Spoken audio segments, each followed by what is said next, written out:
সালামু আলাইকুম ওয়া রাহমাতুল্লাহ। হিন্দুত্ববাদী নরেন্দ্র মোদীর জন্য বিরাট সর্বনাশের সংবাদ আসছে চতুর্দিক থেকে সে একগড়ে হয়ে যাচ্ছে। চীনের পরপর এখন তুরস্ক গিয়ে দাঁড়িয়েছে পাকিস্তানের পাশে। সর্বোচ্চ তুরস্কের অত্যাধুনিক যুদ্ধ বিমান পাঠিয়ে দিয়েছে পাকিস্তানে। এরই মাঝে চীন তার চিরশত্রু ভারতকে সাহায্য করার সুযোগ পেয়েছে পাকিস্তানের মাধ্যমে, কারণ পাকিস্তান যুদ্ধ রাখবে ভারতের সাথে আর চীন সাহায্য করবে পাকিস্তানকে। এতে করে চীন আন্তর্জাতিক অঙ্গনে থাকবে দুধের দোয়া তুলসী পাতা হয়ে। কারণ চীন তো যুদ্ধ করছে না, কিন্তু চীন কাজটা যে করবে সেটা হলো পাকিস্তান দিয়ে কাশ্মীর এবং পাঞ্জাব স্বাধীনতার ঘোষণা অলরেডি দেওয়ার জন্য প্রস্তুতি নিয়েছে। পাঞ্জাবের মধ্যে শিখ নেতা ঘোষণা দিয়েছে তারা পাকিস্তানের পক্ষে থাকবে এই যুদ্ধে। তারা সাথে সাথে পাঞ্জাবকে স্বাধীন দেশ ঘোষণা দেওয়ার জন্য চূড়ান্ত প্রস্তুতিতে আছে। কাশ্মীর স্বাধীনতা অর্জন করবে এই পাকিস্তানের সাথে যদি ভারত যুদ্ধে লেগে যা, তাহলে পরে আর বাকি কি থাকলো? বাকি থাকলো ভুটান আর বাংলাদেশ। শুধুমাত্র 2 কিলো আর 4 কিলো করে সামনে হাঁটলেই চিকেন নেক ব্লক করে দিবে সেভেন সিস্টার, আলাদা হয়ে যাবে ভারত থেকে। সেভেন সিস্টার আলাদা হওয়ার মাঝে 7টি রাজ্য আলাদা আলাদাভাবে তাদের ধর্ম এবং জাতি গোষ্ঠী আলাদা করে তাদের সংস্কৃতি দিয়ে তারা রাষ্ট্র পরিচালনা করবে। এখানে খ্রিস্টান রাষ্ট্র হবে, এখানে একটি ইহুদি জুইস ধর্মের একটি রাষ্ট্র হবে, পাশাপাশি হবে হিন্দু উপজাতি, পার্বত্য জাতি এবং আসামে মুসলমানদের একটি রাষ্ট্র তৈরি হবে। প্রিয় দর্শক, সেই বিশাল পাহাড়ের মতন এক যন্ত্রণা নিয়ে এখন নরেন্দ্র মোদী ঘুমাতে পারছে না। এটার জন্য অন্য কেউ দায়ী নয়, সে নিজে ঘটিয়েছে। 26 জন পর্যটককে হত্যা করে সে খেলতে গিয়েছে, মানে প্রচুর মুসলমানদের সাথে সে খেলাধুলা শুরু করেছিল। মার্বেল দিয়ে খেলতে খেলতে সে যে লোহার পাথর দিয়ে এখন খেলছে সে টের পায় নাই।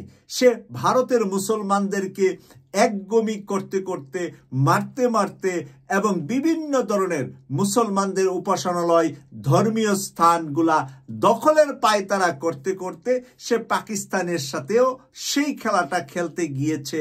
কাশ্মীরে পর্যটকদের উপরে সে নিজে হামলা চালিয়ে 26 জনকে হত্যা করে দোষারোপ করছে পাকিস্তানকে।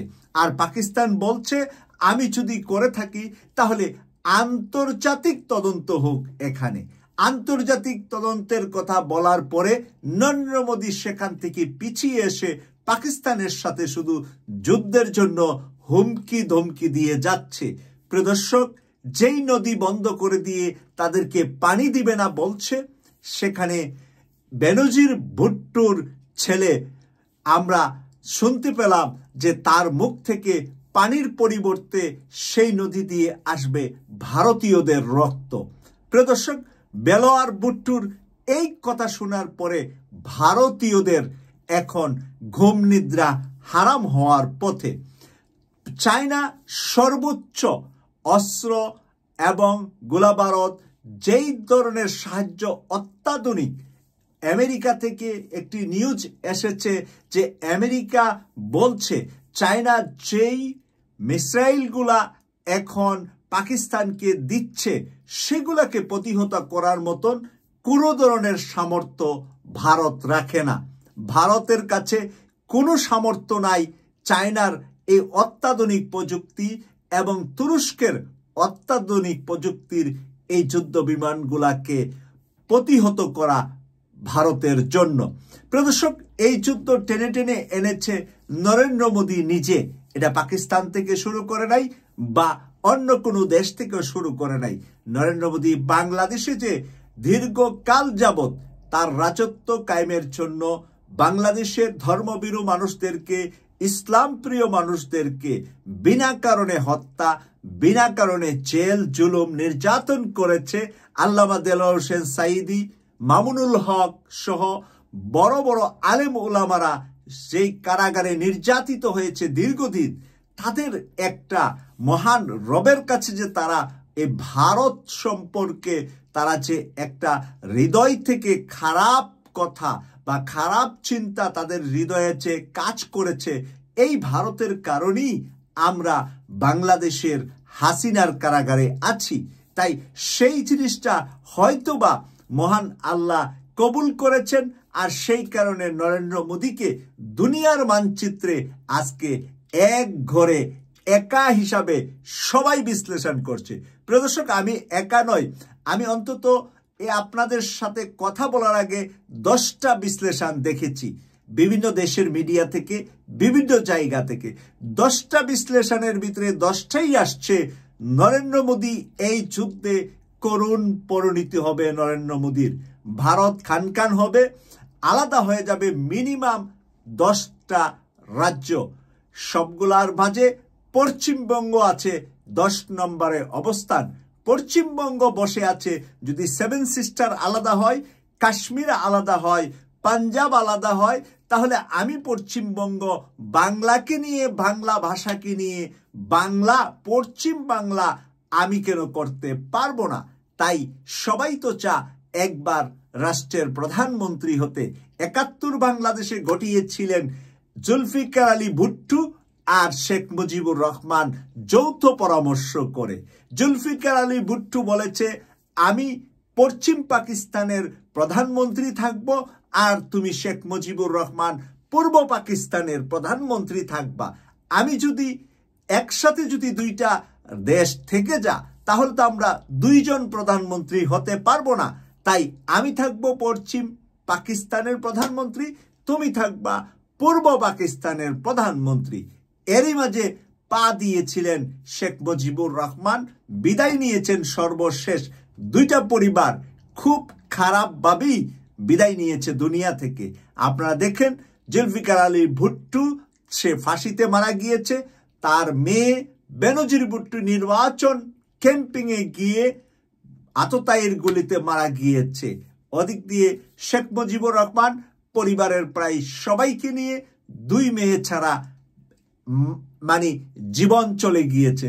তাহলে এই পূর্ব পাকিস্তান পশ্চিম পাকিস্তানের সাধারণ মানুষ নিয়ে যে ওরা খেলছিলেন, ওই খেলার উত্তরটা কিন্তু ওদের কাছে পৌঁছে গিয়েছে। আমরা অনেকে এই 2 চোখ দিয়ে দেখেও বুঝতে পারছি না আমাদের ব্রেন দিয়ে, কারণ এই বিচারগুলা হয় আসমান থেকে, আকাশ থেকে। কারণ মানুষকে হত্যা করে, মানুষের রক্ত ঝরিয়ে আপনি যদি নিজের স্বার্থে কিছু করতে যান, এই রক্ত, এই জীবন, আপনি তো 1 ফোঁটা রক্ত বানানোর মতো কোনো ধরনের সামর্থ্য রাখেন না। যত মিলিয়ন ডলারের মালিক হন, রাজ্যের মালিক হন, রাজা বাদশাহ যাই হন, একজন মানুষ বানানোর ক্ষমতা আপনার নাই, কিন্তু আপনি হত্যা করছেন হাজারো মানুষ, লক্ষ মানুষ। প্রিয় দর্শক, সেই হাজারো লক্ষ মানুষের হত্যাকারীদের উপরে যে ন্যায় বিচার আকাশ থেকে হয়, কখনো হয় একটু বিলম্বে, কখনো হয় কুইক। সেই জন্য আমরা অনেক সময় সেই জায়গায় পৌঁছতে পারি না। আমাদের মেধা, আমাদের বুদ্ধি, আমাদের যে আল্লাহর প্রতি যে বিশ্বাসের যে স্থানটা, সেটা সেখান পর্যন্ত না পৌঁছার কারণে অনেক সময় আমরা কনফিউজ হয়ে যাই, অনেক সময় আমরা প্রতারিত হয়ে যাই। রিয়েলটা আমাদের সামনে থাকলেও আমরা ধরতে পারি না, বুঝতে পারি না।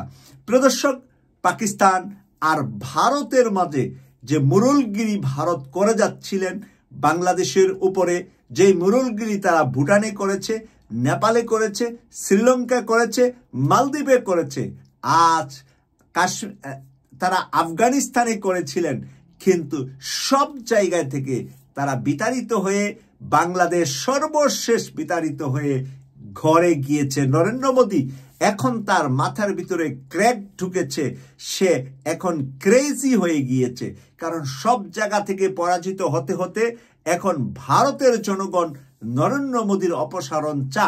এখন ভারতের জনগণের রক্ত গরমের একটাই কাজ আছে, সেটা হলো মুসলমানদের সাথে যদি ভারত যুদ্ধ করে, তখন তাদের একটা মেজরিটি ক্রেজি পিপুল একসাথে করতে পারবে নরেন্দ্র মোদী, তার পক্ষে সমর্থন আনতে পারবে পাকিস্তানের নাম নিলে।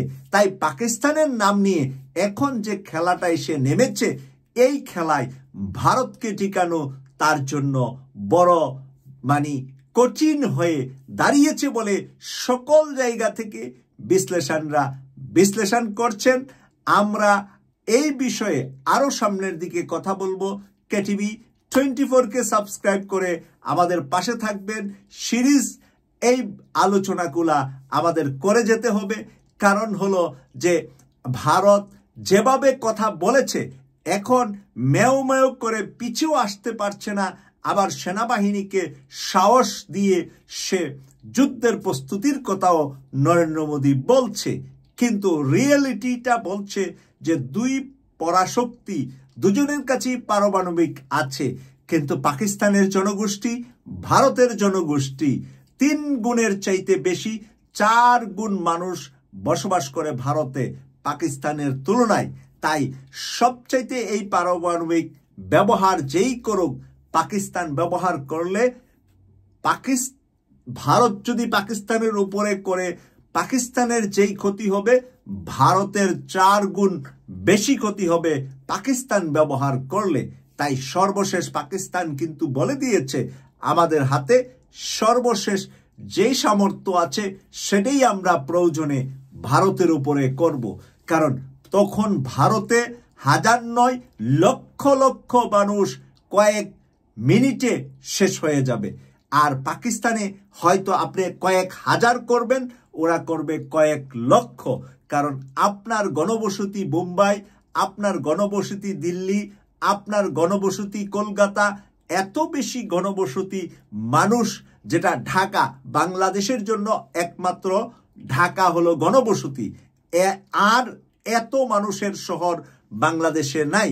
কিন্তু ভারতে অনেকগুলা সিটি আছে, যেই সিটিগুলোতে কয়েক কোটি করে মানুষ বসবাস করে। সেখানে যদি কোনো আত্মঘাতী কোনো জিনিস পাকিস্তান করে বসে, 2-4টা সিটিতে করলে নরেন্দ্র মোদীকে খুঁজে পাওয়া যাবে না, যেমনটা হিটলারকে খুঁজে পাওয়া যায় নাই। প্রিয় দর্শক, আবারও কথা হবে। আল্লাহ হাফেজ।